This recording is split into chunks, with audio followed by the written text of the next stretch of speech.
नम्रता ने कांपते हाथों से दरवाजे की कुंडी लगाई और जल्दी से अलमारी के पीछे जाकर छुप गई। जमुना चाची की चीख सुनाई दे रही थी। नम्रता, कहाँ मर गई? अगर आज तू हाथ ना आई तो मैं तेरे चाचा से कहकर तुझे घर से निकलवा दूंगी। नम्रता की सांस उखड़ रही थी। सुबह से एक निवाला भी उसके पेट में नहीं गया था और अब शाम की पूजा के बाद व्रत खोलने का वक्त पास आ रहा था, लेकिन चाची ने उसे किचन में जाने की इजाजत नहीं दी थी। ना जाने आज फिर उसे क्या सजा दी जानी थी। चाची दरवाजा पीटने लगी। ये दरवाजा कैसे बंद हुआ? नम्रता, फौरन बाहर निकल, वरना मैं तुझे भाई से कहकर वो सबक सिखाऊंगी कि तेरा जीना मुश्किल हो जाएगा। उसके मन में एक दिन पहले का मंजर घूम गया, जब चाची ने गुस्से में आकर उसके खाने की प्लेट फर्श पर फेंक दी थी। ये घर तेरी माँ का नहीं है कि तू यहाँ आराम से बैठकर खाए पिए। काम किया कर, वरना रोटी के लायक भी नहीं रहेगी। चाचा घर पर होते हैं तो कुछ न बोलने की कोशिश करते हैं, मगर चाची की जुबान और आंखों की तेजी के आगे वो भी चुप हो जाते हैं। नम्रता आंखें बंद किए प्रार्थना करने लगी। मैं क्या करूं? कहाँ जाऊं?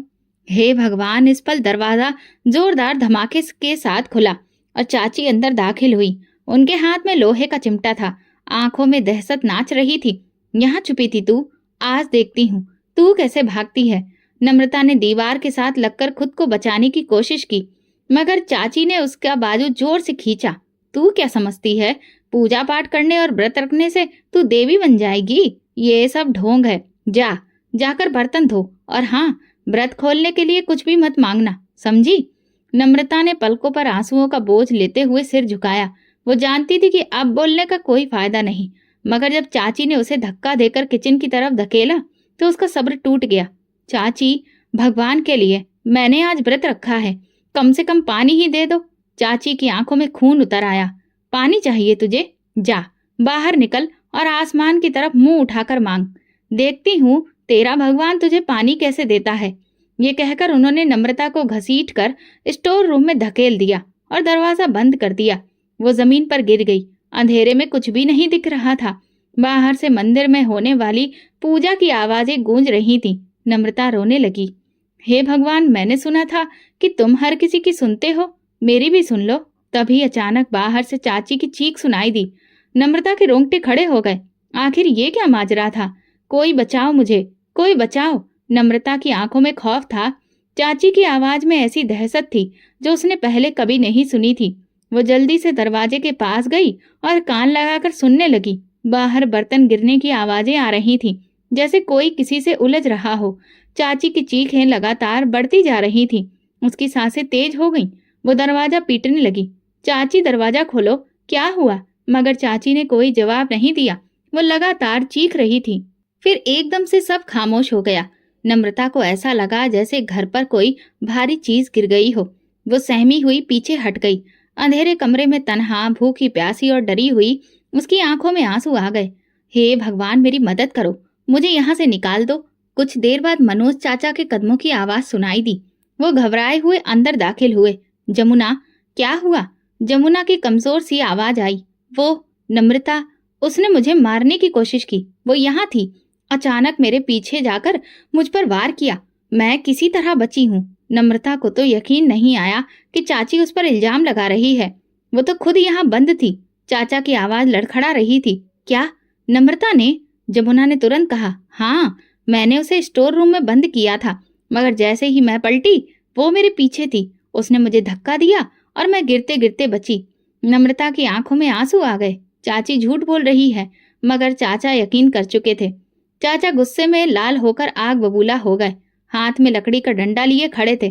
कहाँ गई नम्रता? बदतमीज लड़की, तूने मेरी इज्जत पर हाथ उठाने की हिम्मत कैसे की? चाची दहाड़ी। नम्रता रोते हुए बोली, चाचा, मैं बेगुनाह हूँ, मैं तो अंदर बंद थी। मगर चाचा सुनने को तैयार नहीं थे। उन्होंने नम्रता का हाथ पकड़ा और घसीटते हुए दरवाजे तक ले आए। निकल जा मेरे घर से। आज के बाद इस दहलीज पर कदम भी मत रखना, वरना जान से मार दूंगा। नम्रता की दुनिया अंधकार में डूब गई। चाचा, मेरी बात सुनिए, मैंने कुछ नहीं किया। जमुना चाची दरवाजे पर खड़ी तंज से मुस्कुरा रही थी। जाकर अपने भगवान से भीख मांग। नम्रता के कदम बेजान हो चुके थे। उसे समझ नहीं आ रहा था कि वो कहाँ जाए। रात के अंधेरे में बिना मकसद सड़कों पर घूम रही थी। आंखों में आंसू, पैरों में थकान और दिल में बेयकीनी का तूफान। ये महीना सावन का था, लेकिन उसके लिए सिर्फ भूख और प्यास का नाम बन चुका था। वो कभी भूखी प्यासी बेसहारा सी किसी के दरवाजे के करीब जाकर रुकती, मगर हिम्मत न होती कि किसी से मदद मांगे। हर बार जब होठों पर आवाज आती तो उसे चाची का जहरीला अंदाज याद आ जाता, जाकर अपने भगवान से भीख मांग। हे भगवान, तुम सबकी सुनते हो, मेरी क्यों नहीं सुन रहे? वो दिल में सवाल करती, मगर जवाब में खामोशी के सिवा कुछ भी नहीं मिलता। चलते चलते वो एक छोटे से बाजार में पहुंच गई, जहां काफी चहल पहल थी। उसके कदम खुद ब खुद एक ठेले के पास जाकर रुक गए, जहां एक अधेड़ उम्र का आदमी तरह तरह के शरबत बेच रहा था। नम्रता के गाले में कांटे चुभ रहे थे। पानी की प्यास उसके शरीर को और कमजोर कर रही थी। वो कुछ देर खड़ी रही, फिर हिम्मत करके धीरे से बोली, बाबा, क्या आप मुझे एक गिलास पानी दे सकते हैं? ठेले वाले ने नजर उठाकर उसे देखा। नम्रता का चेहरा पीला पड़ चुका था, होंठ सफेद हो गए थे और आंखों में तकलीफ की गहरी छाया थी। वो इंसान मुस्कुराकर बोला, बेटी, पानी क्यों, ये शरबत पियो। बड़ी उम्मीद के साथ नम्रता ने कांपते हाथों से गिलास थामा। खुशबूदार शरबत की ठंडी बूंदें उसके होंठों से टकराईं और जैसे ही उसने पहला घूंट पिया, एक अनजानी बेहोशी उस पर छा गई। उसका सिर चकराया, नजर धुंधली हुई और वो खुद पर काबू खो बैठी। बाबा, ये मुश्किल से नम्रता के होठों से कुछ शब्द निकले, मगर अगले ही पल सब ढेर हो गया।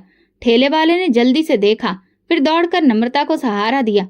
चलो, काम हो गया।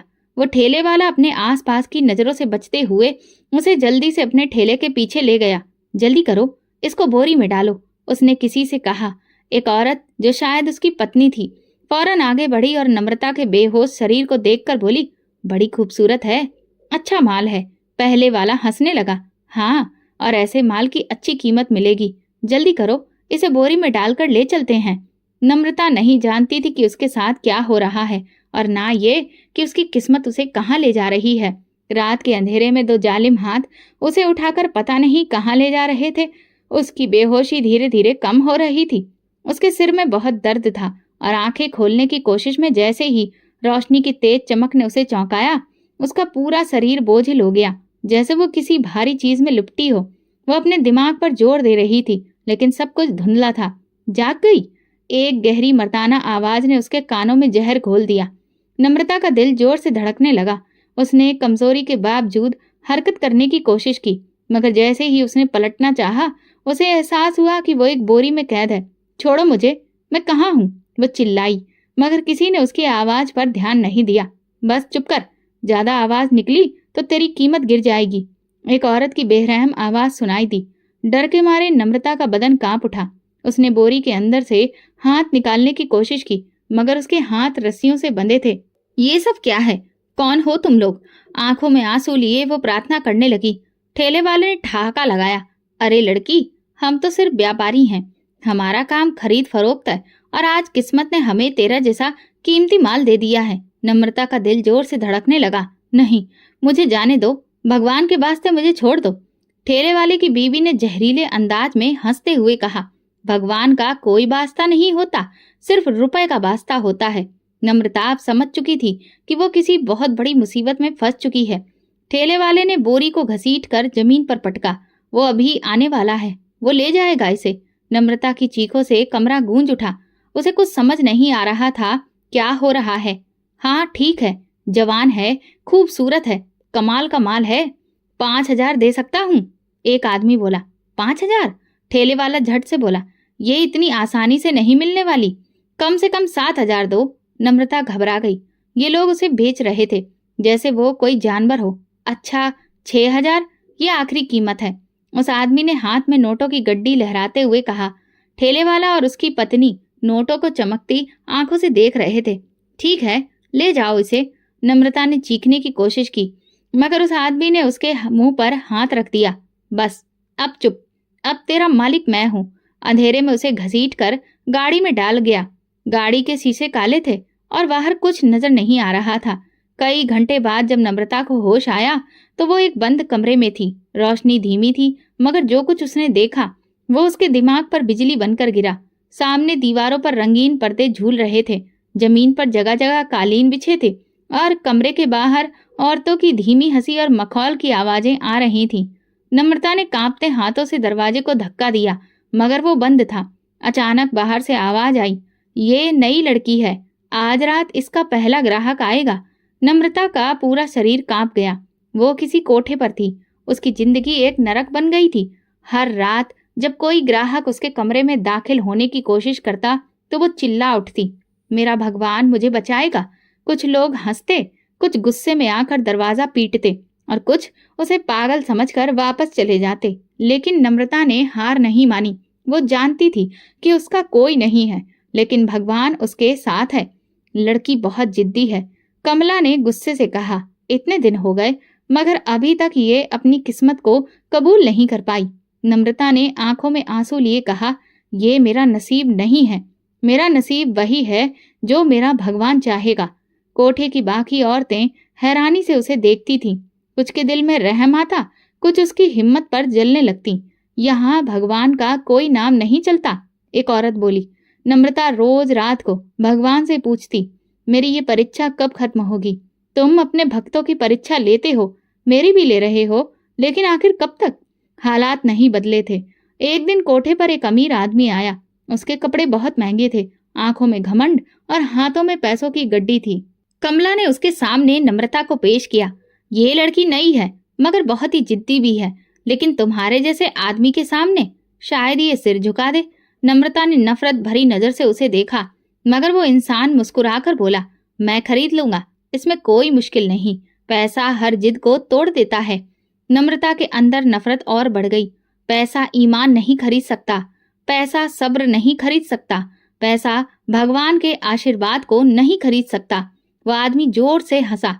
ये सब बातें कहानियों में ही अच्छी लगती हैं, सच्चाई में नहीं।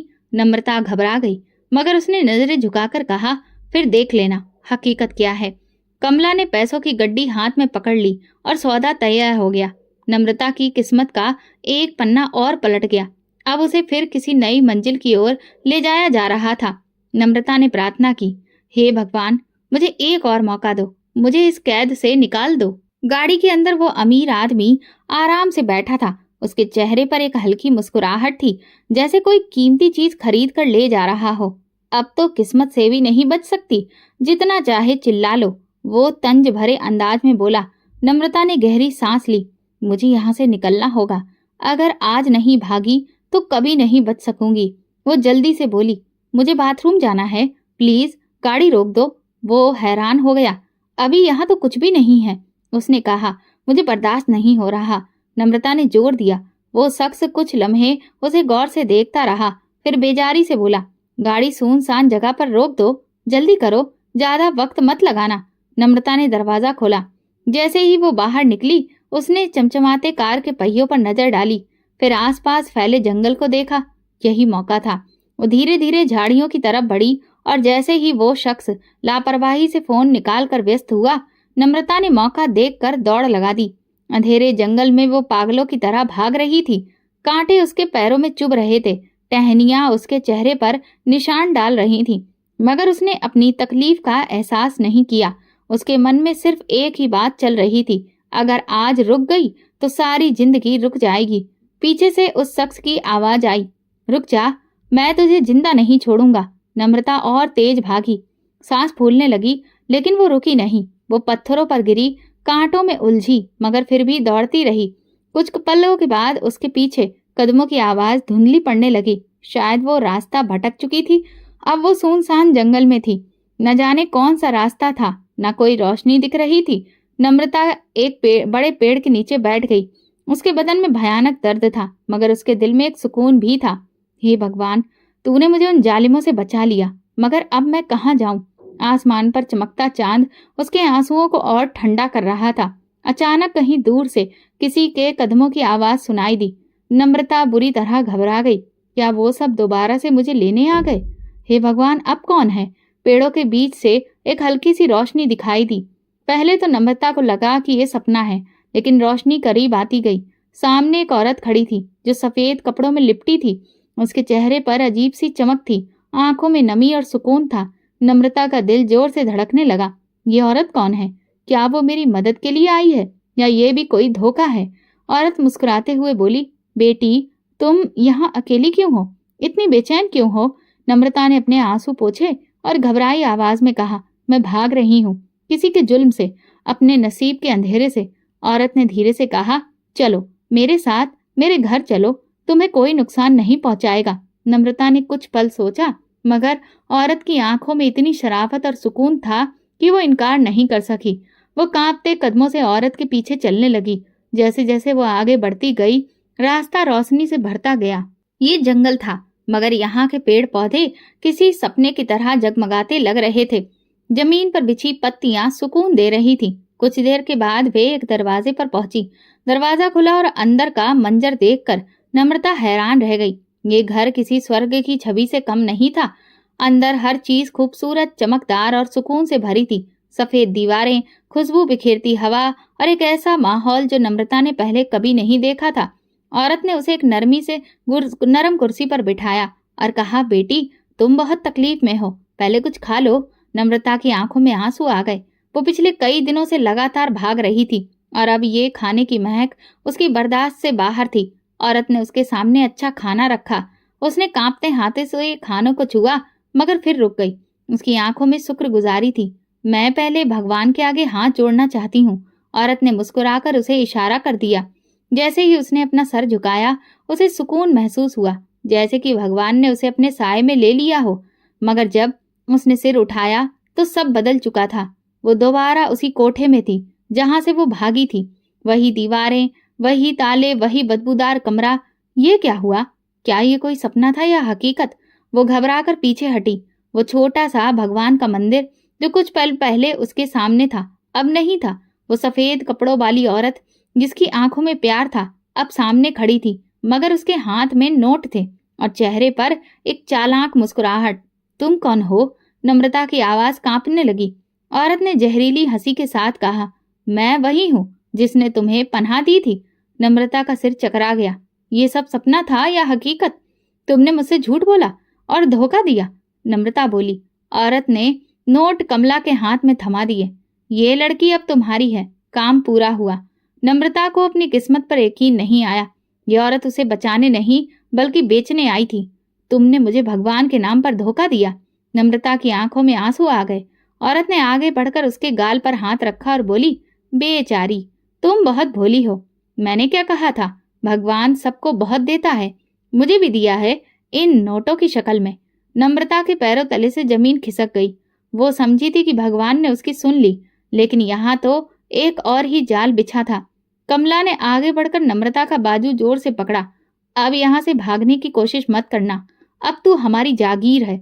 नम्रता ने अपना हाथ छुड़ाने की कोशिश की, मगर कमला की मजबूत पकड़ में वो बेबस थी। मुझे छोड़ दो, वो चीखी, मगर आसपास खड़े लोग सिर्फ तमाशा देख रहे थे। यहाँ भगवान की बातें मत किया कर, कमला ने दांत पीसते हुए कहा। यहाँ हर चीज पैसे पर चलती है और तेरी कीमत लग चुकी है। नम्रता ने ठान लिया, नहीं, मैं यहाँ नहीं रहूंगी। तुम देख लेना, एक दिन मेरा भगवान मेरी मदद जरूर करेगा, जैसे उसने तुझे मेरे जरिए निकाला था। नम्रता ये कहकर दुखी हो गई। क्या सच में कोई उसकी मदद को नहीं आएगा? क्या भगवान ने उसे छोड़ दिया है? वो लगातार रोए जा रही थी, मगर फिर भी उसके दिल में एक छोटी सी उम्मीद थी। यहाँ से निकलने का कोई न कोई रास्ता जरूर होगा। भगवान की परीक्षा लंबी हो सकती है, लेकिन वो अपने भक्तों को कभी नहीं छोड़ता। हर दिन एक नई मुसीबत, एक नया ख्वाब। हर बार जब कोई दरवाजे पर आता, उसका दिल दहल जाता। वो कमला की कैद में थी, बाहर जाने का कोई रास्ता नहीं था। बस अब मैं और नहीं सह सकती। एक रात जब सब नींद में थे, नम्रता ने चुपचाप चादर ओढ़ी और कमरे की खिड़की से झांका। नीचे गहरा अंधेरा था, मगर यह अंधेरा उसकी जिंदगी की मुश्किलों से कम खौफनाक था। अगर मैं यहाँ से नहीं निकल सकी तो मैं मर जाऊंगी। अगर मरना ही नसीब में है तो फिर मैं अपनी इज्जत बचाकर मरूंगी। उसने खिड़की के किनारे को मजबूती से थामा और एक पल के लिए भगवान का नाम लेकर खुद को नीचे गिराने की कोशिश की, मगर तभी किसी ने पीछे से उसकी बाजू दबोच ली। ये क्या कर रही हो? कमला की आवाज आई। नम्रता ने चिढ़कर कहा, मुझे मरने दो, मुझे तुम्हारे इस नरक में नहीं रहना। कमला ने उसे जोर से धक्का देकर जमीन पर फेंक दिया। इतनी आसान मौत नहीं मिलेगी तुझे। तुझ जैसी जिद्दी लड़की को तो मैं दुगनी कीमत में बेचूंगी। तू यहाँ से कभी नहीं निकल सकती। ये जुल्म कभी खत्म नहीं होगा। अगले कुछ दिन वो चुप हो गई, ना खाना खाती, ना पानी पीती, किसी से बात ना करती। कमला को फिक्र होने लगी, ये मर ना जाए, वरना मेरी सारी कमाई डूब जाएगी। मगर नम्रता ने एक और रास्ता चुन लिया। एक रात उसने अपने कमरे में मौजूद कांच की बोतल को जमीन पर जोर से मारा और उसके टुकड़े उठा लिए। अगर मेरा शरीर भी मेरे लिए कैद बन गया है तो मैं इसे खुद खत्म कर दूंगी। उसने कांच के नुकीले टुकड़े को अपनी कलाई पर रखकर दबाने ही वाली थी कि दरवाजा धड़ाम से खुला। पकड़ो इसे। दो नौकरानियां आगे बढ़ीं और उसके हाथ से कांच छीन लिया। नम्रता ने उनसे टकराने की कोशिश की, लेकिन वो बहुत कमजोर हो चुकी थी। ये तो सच में मरने के करीब है, एक नौकरानी बोली। कमला ने नम्रता को देखा। उसका चेहरा सफेद था, जैसे बिल्कुल हड्डियों का ढांचा लग रही थी। अब ये किसी काम की नहीं। अगर मर गई तो पुलिस केस बन जाएगा। इसे खत्म करो, खत्म करो। नम्रता ने धीरे से आंखें खोली। ये लोग मुझे मारने वाले हैं। नहीं, इसे मारने की जरूरत नहीं, बस समझो कि ये मर चुकी है। कमला ने धीरे से कहा, इसे बोरी में डालो और कचरे के ढेर पर फेंक आओ। नम्रता में विरोध करने की ताकत नहीं थी। दिल से लगा कि अब ये वाकई उसकी जिंदगी का अंत है। वो बेहोशी की हालत में थी जब उन्होंने उसे बोरी में डालकर बंद किया और रात के अंधेरे में कचरे के ढेर पर फेंक दिया। कचरे के ढेर पर पड़ी बोरी में जिंदगी की कोई उम्मीद बाकी नहीं थी। अंधेरे में कुछ आवारा कुत्ते खाने की तलाश में इधर उधर भटक रहे थे और बार बार बोरी के पास आकर सूंघ रहे थे। सुबह की हल्की रोशनी फैल रही थी जब एक उम्र दराज जोड़ा जो वहां रोज कचरा बीनने आता था गली में पहुंचा। मर्द ने बोरी की तरफ इशारा किया, यहाँ कुछ बड़ा सा सामान पड़ा है, देखो तो सही। उन्होंने बोरी को ध्यान से देखा। अंदर कुछ हरकत होती सी लगी। उसने घबराकर जल्दी से बोरी की रस्सी खोली और जैसे ही अंदर देखा, चीख निकल गई, ये कोई लड़की है। बूढ़ा आदमी तुरंत आगे बढ़ा और बोरी खोल दी। अंदर एक सफेद पड़े चेहरे वाली, बेहोश और सूखे होठों वाली लड़की पड़ी थी। ये जिंदा है? औरत ने घबराकर पूछा। मर्द ने कांपते हाथों से नम्रता की नब्ज की जांच की। कमजोरी बहुत है, लेकिन सांसें चल रही हैं। इसे तुरंत घर ले जाना होगा। औरत ने जल्दी से नम्रता को सहारा दिया और दोनों पति पत्नी मिलकर उसे अपनी छोटी सी झोपड़ी में ले गए। नम्रता को होश आया तो उसने खुद को एक नरम बिस्तर पर पाया। उसके आसपास एक सादा मगर साफ सुथरा कमरा था। दीवारों पर लगी तस्वीरों से अंदाजा हो रहा था कि ये किसी मुस्लिम का घर था। नम्रता की आंखों में डर था। ये कहाँ हूं मैं? बेटी, घबराओ मत, एक नरम आवाज उसके कानों में पड़ी। एक बूढ़ी औरत जिसकी आंखों में माँ के जैसी मोहब्बत थी, उसके पास बैठी थी। मैं कौन हूँ? नम्रता ने कमजोरी से पूछा। औरत और मर्द ने हैरानी से एक दूसरे को देखा। तुम्हें कुछ याद नहीं? मर्द ने नरमी से पूछा। उसका दिल और दिमाग बिल्कुल खाली था। उसे सिर्फ इतना याद था कि उस पर बहुत जुल्म हुआ था, मगर कौन था वो जालिम? वो कहाँ से आई थी? कुछ भी याद नहीं आ रहा था। औरत ने नम्रता का हाथ थामकर प्यार से कहा, कोई बात नहीं बेटी, अब तुम हमारे साथ हो, हम तुम्हें अकेला नहीं छोड़ेंगे। आप लोग कौन हैं? नम्रता ने रुआसी आवाज में पूछा। बूढ़ा मुस्कुराया, हम बरसों से बे औलाद हैं। शायद खुदा ने हमें तुम्हारे जरिए औलाद दे दी। अगर तुम चाहो तो हमारे साथ रह सकती हो। नम्रता की आंखों में आंसू आ गए। शायद वाकई भगवान ने मुझे एक नई जिंदगी दी है। वो चुपचाप उन दोनों के साथ रहने लगी, मगर उसका दिल एक अजीब बेचैनी में था, जैसे कोई चीज खो चुकी हो, कोई याद जो आना चाहती हो मगर धुंध में छुपी हो। हर सुबह जब सूरज निकलते देखती तो उसका दिल किसी अनजाने खौफ से कांप उठता, जैसे कोई पुरानी याद उसकी आत्मा को झंझोड़ रही हो। मगर वो याद क्या थी? वो कौन थी? ये सवाल अब उसके दिल में जन्म लेने लगे थे। अब वो एक नई जिंदगी में कदम रख चुकी थी। एक छोटे से घर में वो सुकून की सांस लेने लगी थी। उसे एक बेटी की तरह रखा जा रहा था, प्यार दिया जा रहा था और वो भी उन्हें माँ बाप का दर्जा देने लगी थी। मगर कहीं न कहीं उसके दिल में एक जख्म था जो वक्त के साथ भरने की बजाय और गहरा होता जा रहा था। सुबह जब वो खिड़की के पास बैठकर चाय पीती तो लगता जैसे कोई पुरानी याद दस्तक दे रही है। मगर वो वक्त क्या था? कौन थे वे लोग जिनके अक्स उसके जहन में धुंधले से उभरते फिर गायब हो जाते? नम्रता की जिंदगी अब ठीक थी, मगर एक चीज उसे बेचैन कर देती। जब भी वो मंदिर की घंटियां सुनती तो एक अनोखा एहसास होता, जैसे वो बहुत कुछ कीमती खो चुकी हो, जैसे वो किसी ऐसी चीज में डूबी हो जो कभी उसकी जिंदगी का हिस्सा थी। एक दिन वो घर में अकेली बैठी थी जब पास के ही मंदिर से आरती की आवाज गूंजी और हर हर महादेव सुनाई दिया। उसका दिल जोर से धड़क उठा और अपने आप ही उसके दोनों हाथ हवा में उठ गए और मुंह से हर हर महादेव निकला। फिर वो एकदम रुक गई। मैं ये क्या कर रही हूँ? उसने हैरानी से अपने हाथों को देखा, फिर जल्दी से नीचे कर लिया, मगर उसके अंदर एक हलचल मच गई थी। उस शाम जब वो आईने में अपने बाल ठीक कर रही थी, उसकी नजर अपनी कलाई पर पड़ी, जहां एक हल्का सा निशान था। वो निशान जो शायद किसी वक्त की किसी कैद की निशानी थी। ये निशान कहाँ से आया? क्या मेरे साथ कभी कुछ हुआ था? नम्रता ने आंखें बंद करके सोचने की कोशिश की, मगर मन में सिर्फ धुंधलापन था। बेचैनी बढ़ने लगी। जब भी वो सोने के लिए लेटती तो सपने में उसे पुराना घर नजर आता। कभी कोई औरत जिसका चेहरा धुंधला था जो उसे झिंझोड़ रही होती, कभी वो खुद को किसी बंद कमरे में कैद पाती, कभी किसी के कदमों की तेज आवाज सुनती जो उसकी तरफ बढ़ रहे होते। वो उन सपनों से हड़बड़ाकर उठ जाती, मगर कोई भी सिरा हाथ नहीं आता। ये सब सपने क्यों आ रहे हैं? क्या ये मेरे अतीत की कोई यादें हैं? लेकिन मेरा अतीत है क्या? एक दिन उसने अपनी अम्मा से पूछा, अम्मा, अगर कोई अपनी जिंदगी का एक हिस्सा भूल जाए तो क्या वो वापस आ सकता है? औरत ने नरमी से मुस्कुराते हुए कहा, वक्त के साथ सब याद आ जाता है बेटी। कभी कभार दिल की कोई चीज हमें हमारे असली रास्ते की तरफ ले जाती है। नम्रता ने आसमान की तरफ देखा। क्या मेरा असली रास्ता कुछ और था? क्या मैं किसी और की बेटी थी, या फिर ये सब मेरा वहम था? लेकिन उसे पता नहीं था कि हकीकत बहुत जल्द उसके सामने आने वाली थी। एक दिन वो बाजार में सामान लेने गई। वो सब्जी वाले के ठेले से टमाटर चुन रही थी जब अचानक उसे एहसास हुआ कि कोई उसे लगातार देख रहा है। नम्रता ने अचानक सिर उठाकर देखा। सामने एक नौजवान खड़ा था, गंभीर सा मगर उलझा हुआ। उसकी आंखें जैसे किसी तलाश में थी। नम्रता ने उसे देखा और दिल में एक अजीब हलचल जागी। ये कौन है?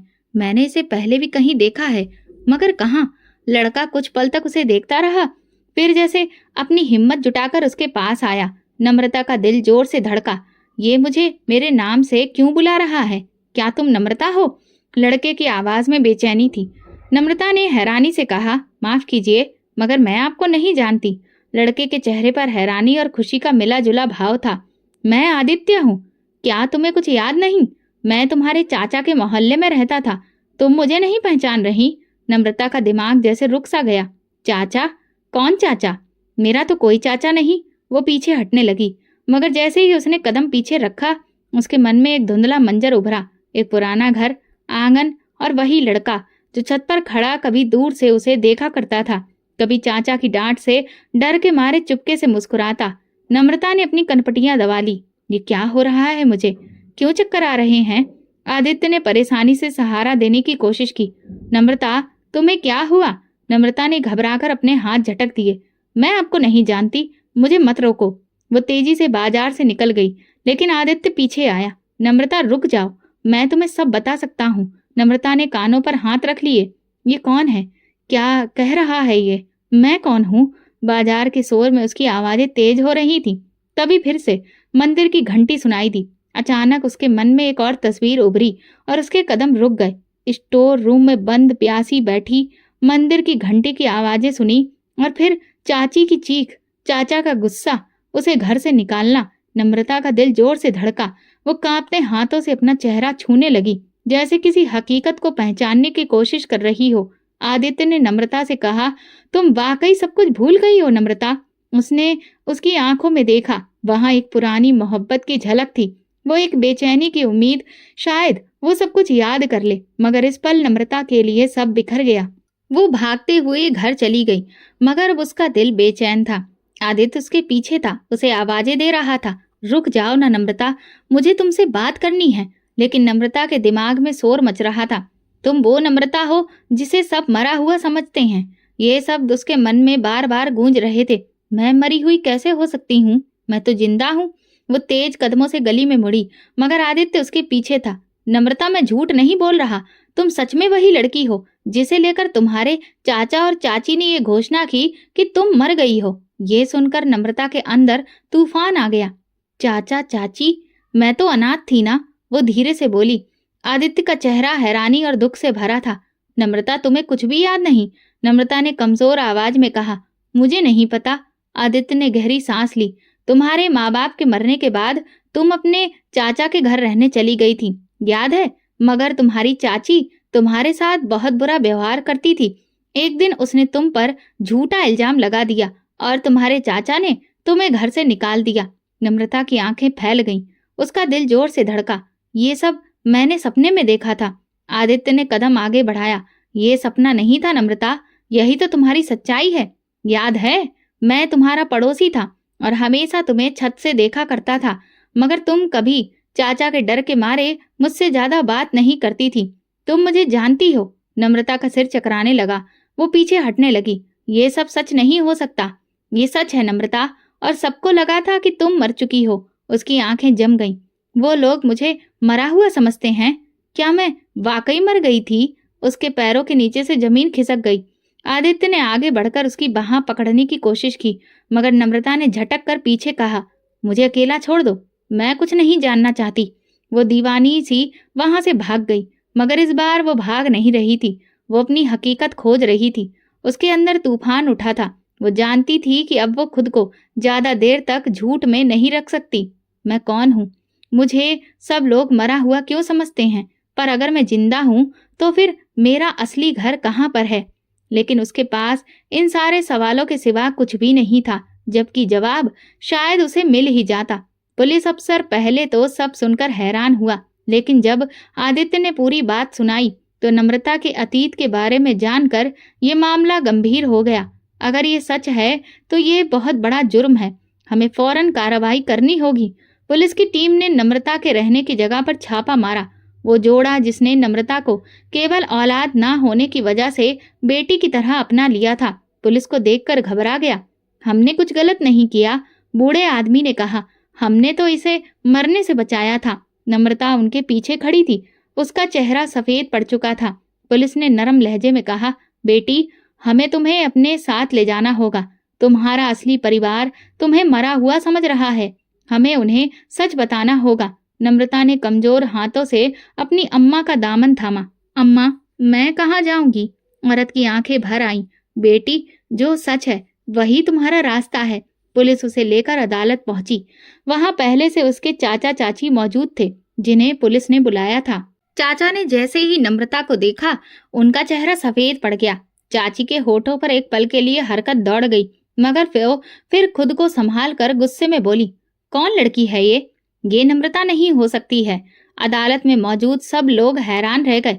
आप कह रहे हैं कि ये आपकी भतीजी नहीं है? चाचा ने पसीने में भीग कर कहा। जी हाँ, नम्रता तो सालों पहले मर चुकी थी। नम्रता का दिल सिहर उठा। यही वो लोग थे जिन्होंने मुझे घर से निकाला और अब कह रहे हैं कि मैं मर चुकी हूँ। आदित्य ने तुरंत कहा, ये झूठ बोल रहे हैं। नम्रता को इन्होंने खुद घर से निकाला था और फिर शायद इसी वजह से उसके मरने की अफवाह फैला दी ताकि ये बदनाम ना हो। चाचा ने तुरंत जवाब दिया, ये सब झूठ है। ये लड़की कोई और होगी। हमारी नम्रता का तो अंतिम संस्कार हो गया था। नम्रता ने अविश्वास से चाचा को देखा। पुलिस अफसर ने अदालत में मौजूद फाइलें खोली। ये मामला बहुत गंभीर है। नम्रता के मरने की कोई सरकारी रिपोर्ट दर्ज नहीं थी और ये भी साबित हो चुका है कि वो इनके घर में रह रही थी। नम्रता के हाथ ठंडे पड़ गए। अगर अदालत ने मेरी पहचान को नहीं माना तो फिर मैं कहाँ जाऊंगी? मगर उसी वक्त एक ऐसा सबूत सामने आने वाला था जो सब कुछ बदल कर रख देगा। जज ने पूछा, तुम कुछ कहना चाहती हो? उसने कांपते हाथों से मुट्ठी बंद की। आज उसके पास मौका था कि वो अपने हक में बोले, अपने साथ हुए जुल्म को दुनिया के सामने लाए। उसने गहरी सांस ली और हिम्मत जुटाकर बोली, मेरा नाम नम्रता है। मैं मरी नहीं हूँ, मैं जिंदा हूँ और आज सच बताने के लिए यहाँ खड़ी हूँ। चाचा चाची के चेहरे पर एक पल के लिए बेचैनी की लहर दौड़ गई, लेकिन चाची संभलते हुए बोली, ये सब झूठ है। तुम कोई और हो, तुम हमारी नम्रता नहीं हो। नम्रता ने चाची की तरफ देखा। उनकी आंखों में कोई ना तो शर्मिंदगी थी ना पछतावा, बस अपनी गलती को छुपाने की बेरहम कोशिश। आप झूठ बोल रहे हैं चाचा। नम्रता की आवाज मजबूत थी। आपने मुझ पर हमेशा जुल्म किया, मुझे हर वक्त सताया। मेरे माँ बाप के मरने के बाद माँ की तरह संभालने की बजाय आप लोगों ने मुझे नौकरानी बना दिया, खाने के लिए तरसाया और बेकसूर होकर भी खूब मारा पीटा। अदालत में लोग कानाफूसी करने लगे। चाची का चेहरा लाल हो गया था। नम्रता ने कहा, फिर एक दिन आपने मुझ पर इल्जाम लगाया और बिना कुछ जाने मुझे घर से निकाल दिया। मैं सड़कों पर भटकती रही। एक ठेले वाले ने खाने के लिए जब मैंने कुछ मांगा तो उसने मुझे अपनी रोटी दी, लेकिन उसमें बेहोशी की दवा मिला दी और फिर मुझे बेच दिया।